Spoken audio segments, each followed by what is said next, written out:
మనం వాడే వస్తువుల్లో ఉండే నెగటివ్ ఎనర్జీ వల్ల మనకు ఎలాంటి అనారోగ్య సమస్యలు వస్తాయి? అది పాజిటివ్ ఎనర్జీ ఉందా నెగిటివ్ ఎనర్జీ ఉందా అనేటటువంటిది సైంటిఫిక్ జ్యోతిష్యంలో, సైంటిఫిక్ వాస్తులో కూడా దీన్ని గుర్తించవచ్చు. అసలు నిజంగా నరదృష్టి అనేది ఉందా లేదంటే మూఢనమ్మకం అంటారా? కళ్ళ యొక్క దృష్టి వాళ్ళ మీద పోవడం వలన వాళ్ళలో ఉన్నటువంటి శక్తి తగ్గిపోతుంది.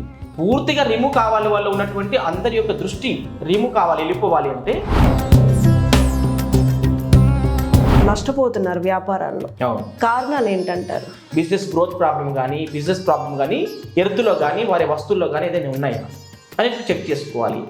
మనం షోకేస్లో పెట్టుకోవడానికి అలాంటి వాటిల్లో ఎలాంటి నెగిటివ్ ఎనర్జీ ఉంటుంది అంటే ఏ టైప్ ఆఫ్ నెగిటివ్ ఎనర్జీ అనేది ఎల్లు ఉన్నది ఎవరి వాళ్ళకి అది చెప్పడం, ఏ పురోహితులు, ఏ స్వామీజీలు, ఎవరైనా సరే ఎవరు చెప్పలేరు. సైంటిఫిక్ వాస్తులో నిర్మాణాలను కూల్చివేసే పరిస్థితి ఉంటుందా?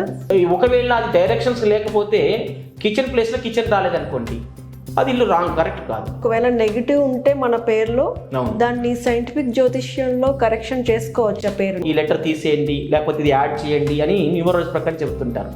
కానీ ఇక్కడ ఏంటంటే మనం సైంటిఫిక్ జ్యోతిష్యంలో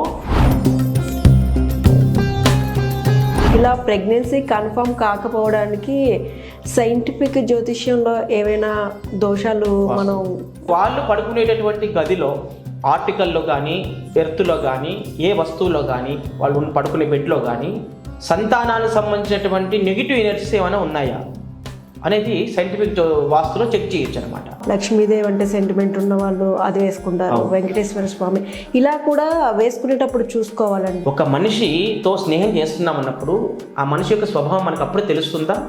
వెంటనే తెలియదు కదా.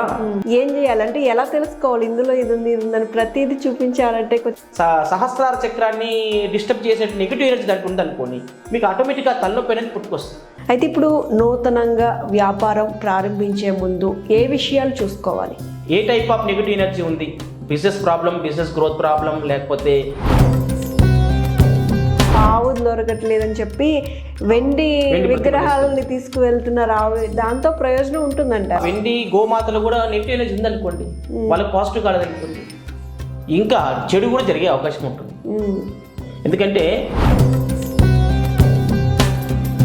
మీరు నాస్తికులు కాబట్టి వచ్చారు అని అన్నారు. అది క్రిస్టియన్స్ కానీ, క్రైస్తవ మతంలో కానీ, ముస్లిమ్స్ కానీ ఇలాంటివి నమ్ముతారా? మరి వాళ్ళకి ఏంటి పరిష్కారాలు వాళ్ళ లైఫ్లో జరిగే వాటికి? ప్రపంచంలో విశ్వాంతరాలు ఉన్నటువంటి గ్రహాలు అయితే అందరికి ఒకటే కదా. ముస్లిం కానీ, క్రిస్టియన్ కానీ, హిందువులు కానీ, జొరాస్ట్రియన్లు కానీ, సిక్కులు కానీ, జైనులు కానీ, బుద్ధులు కానీ ఎవరికైనా ఒకటే కదా. ఇప్పుడు వీరికి నరదృష్టి ఉందా లేదని కూడా చెక్ చేసుకోవచ్చు. ఇప్పుడు సెలైవ్ అంటిస్తున్నారు తన దానికి నెగిటివ్ ఎనర్జీ ఉంది కాబట్టి ఆరా పవర్ తగ్గించింది తనకి.